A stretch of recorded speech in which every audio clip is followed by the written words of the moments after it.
Hello दोस्तों, आपका स्वागत है हमारे चैनल स्ट्रेंज फैक्ट्स में। दोस्तों, हमारा यूनिवर्स बहुत ज़्यादा बड़ा है, जिसके अंदर बड़े बड़े स्टार्स से लेकर लाखों लाइट ईयर्स में फैली गैलेक्सियाँ मौजूद हैं। और ये गैलेक्सी भी इस यूनिवर्स के आकार के सामने बहुत छोटी है, क्योंकि इस तरह की और भी गैलेक्सीज हमारे यूनिवर्स के अंदर समाई हुई हैं। पर दोस्तों, हमेशा से यूनिवर्स इतना बड़ा नहीं था। एक टाइम ऐसा भी था जब ये पूरा यूनिवर्स एक छोटे से बिंदु जितना बड़ा था, और इस छोटे से बिंदु में धमाके के बाद अनंत दूरियों तक फैले यूनिवर्स की रचना हुई। और लगातार ये यूनिवर्स लाइट की स्पीड से भी कई गुना ज़्यादा तेज़ी से फैलता जा रहा है, जिसका कहीं भी वैज्ञानिकों को कोई अंत नहीं दिख रहा। तो दोस्तों, आज हम यही जानने वाले हैं कि क्या इस यूनिवर्स के फैलने के कारण ही स्पेस में वैक्यूम क्रिएट होता है, और साथ ही ये भी जानेंगे कि आखिर हमारे यूनिवर्स के फैलने की वजह क्या है। यूनिवर्स के एक्सपेंशन और वैक्यूम को समझने के लिए हमें पहले ये समझना होगा कि आखिर ब्रह्मांड का निर्माण कैसे हुआ। यूनिवर्स के जन्म की सबसे मशहूर थ्योरी बिग बैंग थ्योरी को माना जाता है, जिसमें कहा गया है कि आज से करीब 13.8 बिलियन ईयर्स पहले एक छोटे से बिंदु के आकार के पॉइंट, जिसे हम सिंगुलैरिटी कहते हैं, उसमें एक बड़ा एक्सप्लोजन हुआ, जिसके कारण बहुत ज़्यादा एनर्जी बाहर निकली और हाइड्रोजन गैस का निर्माण हुआ। उस टाइम हमारे यूनिवर्स का आकार बहुत छोटा था, पर बिग बैंग के एक्सप्लोजन के बाद ये तेज़ी से फैलने लगा और ठंडा होने लगा, जिसके बाद हाइड्रोजन के बादलों के बीच लगने वाले ग्रेविटी के कारण धीरे धीरे तारों, प्लैनेट और गैलेक्सियों का निर्माण शुरू हुआ। बिग बैंग के करीब 9 बिलियन ईयर्स बाद हमारी पृथ्वी का निर्माण हुआ। Expansion of universe. Big bang के बाद से ही हमारा यूनिवर्स लगातार तेजी से फैलता जा रहा है, और ये गोली के रूप में चारों दिशाओं में बहुत तेज स्पीड के साथ फैलता चला जा रहा है। केवल यही आश्चर्य की बात नहीं है, बल्कि हमारा आश्चर्य तब और बढ़ जाता है जब हम ये जानते हैं कि यूनिवर्स के फैलने की दर बढ़ती जा रही है। मतलब कि कुछ हजार साल पहले यूनिवर्स जिस दर से फैल रहा था, उसकी कंपैरिजन में अब हमारे यूनिवर्स के फैलने की दर और भी ज़्यादा तेज हो चुकी है। और जैसे जैसे टाइम बीत रहा है, ये अपनी स्पीड को बढ़ाता जा रहा है, और वैज्ञानिकों के मुताबिक स्पीड ऐसे ही बढ़ती रहेगी। दोस्तों, अब आते हैं हम अपने मेन सवाल पर कि क्या इस यूनिवर्स के फैलने के कारण ही स्पेस में वैक्यूम क्रिएट होता है। तो दोस्तों, अगर सीधे सीधे कहा जाए तो इसका जवाब ना है। यूनिवर्स का एक्सपेंशन उसमें वैक्यूम को क्रिएट नहीं करता, बल्कि ग्रेविटी के कारण होता है। पहले तो हमें समझने की ज़रूरत है कि जब वैज्ञानिक कहते हैं कि आउटर स्पेस में वैक्यूम है या खाली है, तो उनका वास्तव में स्पेस में मौजूद प्लैनेट, मून और स्टार्स के बीच लगभग एक पूर्ण वैक्यूम से है, यानी स्पेस में मौजूद लगभग खाली स्थान है। दोस्तों, यहाँ पर मैं लगभग इसीलिए कह रही हूँ क्योंकि वास्तव में आउटर स्पेस में लगभग हर जगह में ही गैस, डस्ट, रेडिएशन और ग्रेविटी आदि भरे हुए हैं, यानी वास्तव में खाली जगह जैसी कोई चीज़ नहीं होती है। यदि हम स्पेस के एक फिक्स्ड वॉल्यूम से सभी पार्टिकल्स को निकाल भी देते, तब भी स्पेस के उस भाग में वैक्यूम में उतार चढ़ाव, ग्रेविटी और डार्क मैटर जैसी चीज़ें मौजूद होंगी, जिन्हें कभी भी वहाँ से निकाला नहीं जा सकता। मैटर का प्रतीक कण, चाहे वो कितना ही छोटा क्यों ना हो, पदार्थ के अन्य सभी कणों पर ग्रेविटी फोर्स लगाता है। हाइड्रोजन एटम जैसे पदार्थ के छोटे छोटे टुकड़ों के लिए और बड़ी दूरियों के लिए, जैसा कि हम खगोलीय पैमानों पर देखते हैं, ग्रेविटी बल बहुत कमज़ोर होता है, लेकिन ये ज़ीरो वहाँ भी नहीं है। जब आप पृथ्वी के बाहर जाते हैं तो बेशक आपको लगता है कि आप पर कोई ग्रेविटी नहीं लग रही है, लेकिन उस समय भी आप पृथ्वी और सूर्य की ग्रेविटी के बीच होते हैं। इसे समझने के लिए आप देख सकते हैं कि जब हम पृथ्वी के बाहर जाकर सोचते हैं कि हम पर कोई ग्रेविटी नहीं लग रही है, तो उसी स्थान पर एक पृथ्वी मौजूद है जो सूर्य की ग्रेविटी के कारण सूर्य के चारों ओर ऑर्बिट कर रही है। दोस्तों, ग्रेविटी बल कमज़ोर चाहे क्यों ना हो, लेकिन ये हमारे यूनिवर्स के निर्माण में बेहद ज़रूरी है। ग्रेविटी बल इतना कमजोर होने के बावजूद स्पेस में गैस के विशाल बादलों और स्टार्स का निर्माण करती है।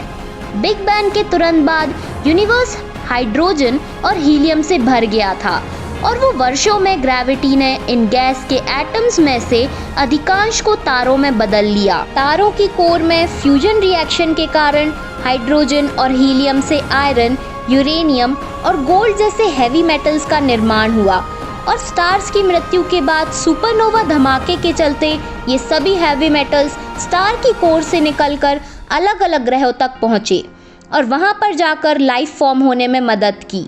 दोस्तों, कहने का मतलब ये है कि यूनिवर्स का एक्सपेंशन केवल गैलेक्सी के बीच की दूरी को प्रभावित करता है और गैलेक्सी के अंदर की वस्तु की बीच की दूरी पर इसका कोई प्रभाव नहीं पड़ता। और गैलेक्सी के अंदर जो सबसे बड़ा फोर्स कार्य करता है वह ग्रेविटी होता है, जो उस गैलेक्सी में मौजूद सभी स्टार और प्लैनेट के निर्माण में मदद करता है। यानी गैलेक्सीज के बीच इस तरह का यूनिवर्सल एक्सपेंशन नहीं देखा जाता, लेकिन इसके बावजूद वहाँ पर स्पेस में वैक्यूम मौजूद होता है, जिससे ये साफ हो जाता है कि वैक्यूम और यूनिवर्स के एक्सपेंशन का आपस में कोई लेना देना नहीं है। चलिए अब जानते हैं कि हमारा यूनिवर्स किस तेजी के साथ फैल रहा है। Rate of universe expansion. Universe के एक्सपेंशन को समझने में हमारी सबसे ज़्यादा मदद स्पेस में मौजूद टेलीस्कोप्स ने की है, जिनमें सबसे पहला नाम हमारे हबल टेलीस्कोप का आता है। जनवरी 2008 में वैज्ञानिकों ने अलग अलग टेलीस्कोप से आंकड़े एकत्रित कर ये अनोखी बात बताई कि यूनिवर्स के फैलने की दर हर जगह अलग अलग है। हमारे पास के यूनिवर्स में यूनिवर्स के फैलाव की दर 45.6 मील यानी 73.5 किलोमीटर्स पर सेकंड पर मेगा पार्सेक है। ये आंकड़ा हबल टेलीस्कोप और केपलर स्पेस टेलीस्कोप के आंकड़ों के आधार पर निर्धारित किया गया है। पृथ्वी से बहुत दूर स्थित गैलेक्सी में यूनिवर्स के फैलने की दर थोड़ी कम है। यहाँ यूनिवर्स 41.6 मील पर सेकंड पर मेगा पार्सेक की दर से फैल रहा है। ये निष्कर्ष 6.35 टेलीस्कोप के आंकड़ों के आधार पर निकाला गया है। एक मेगा पार्सेक में 3.3 मिलियन प्रकाश वर्ष होते हैं। इस तरह हम देख सकते हैं कि हमारे यूनिवर्स बहुत तेज स्पीड से फैलता जा रहा है।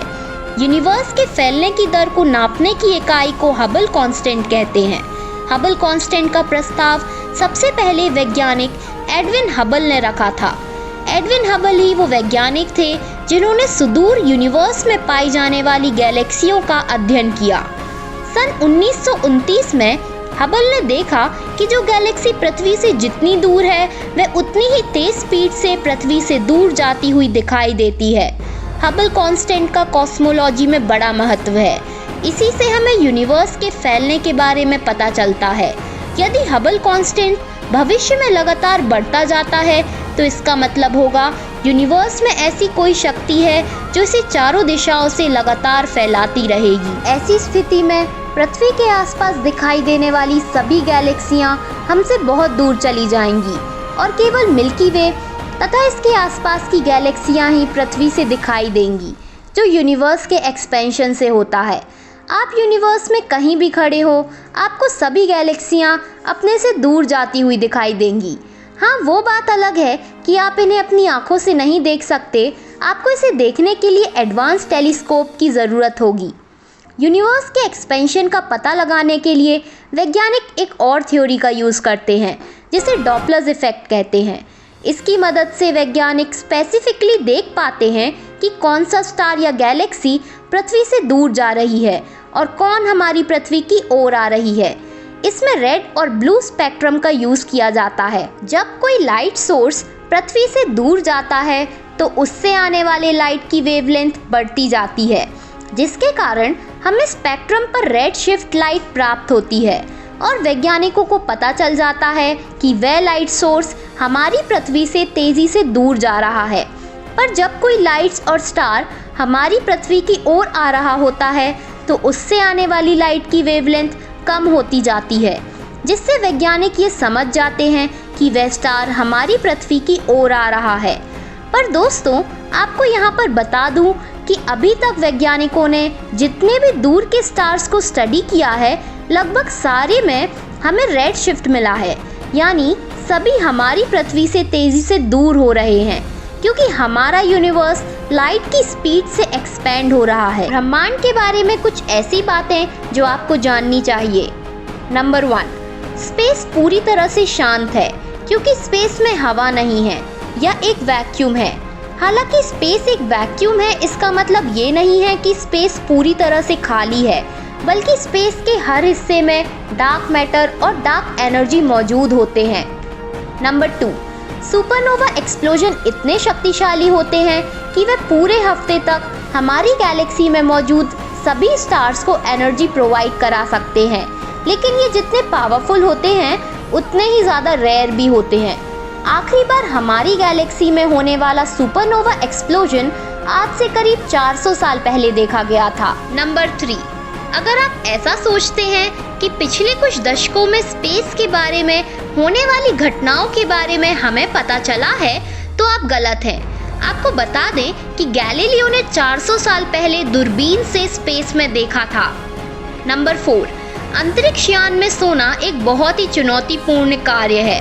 स्पेस में यात्रियों को सोने के लिए बहुत ही मेहनत करनी पड़ती है। उन्हें आंखों पर पट्टी बांधकर विशेष रूप से तैयार किए गए बेड पर सोना पड़ता है, ताकि वे तैरने और इधर उधर टकराने से बच सकें। नंबर 5, स्पेस में ग्रेविटी की कमी के कारण स्पेस यात्री यानी कि एस्ट्रोनॉट भोजन पर नमक या काली मिर्च नहीं छिड़क सकते, और वे भोजन को भी तरल रूप में लेते हैं। ऐसा इसीलिए क्योंकि सूखा भोजन हवा में तैरता रहेगा और इधर उधर टकराने के साथ साथ स्पेस यात्री की आंखों में भी जा सकता है। नंबर 6, एक स्पेस सूट को बनाने में $12 मिलियन का खर्चा आता है। नंबर 7, स्पेसक्राफ्ट को वायुमंडल से बाहर निकालने के लिए कम से कम 11 किलोमीटर प्रति सेकंड की स्पीड की आवश्यकता होती है, लेकिन ऐसा क्यों है ये अभी तक हमें पता नहीं है। नंबर 8, दोस्तों, हम अपने यूनिवर्स में जो कुछ देख पा रहे हैं वह सभी मैटर का बना है, और यूनिवर्स में मौजूद मैटर सिर्फ यूनिवर्स का 5% हिस्सा है। यानी कि यूनिवर्स में मौजूद सभी स्टार, प्लैनेट और ब्लैक होल सब कुछ मिलाकर केवल 5% यूनिवर्स का हिस्सा बनता है, और बचा हुआ भाग डार्क मैटर और डार्क एनर्जी है, जो यूनिवर्स का लगभग 95% हिस्सा है। आज के लिए बस इतना ही। उम्मीद करते हैं कि वीडियो आपको पसंद आई होगी, तो वीडियो को लाइक करना और हमारे चैनल स्ट्रेंज फैक्ट्स को सब्सक्राइब करना बिल्कुल ना भूलें। मिलते हैं आपसे अगली वीडियो में। धन्यवाद।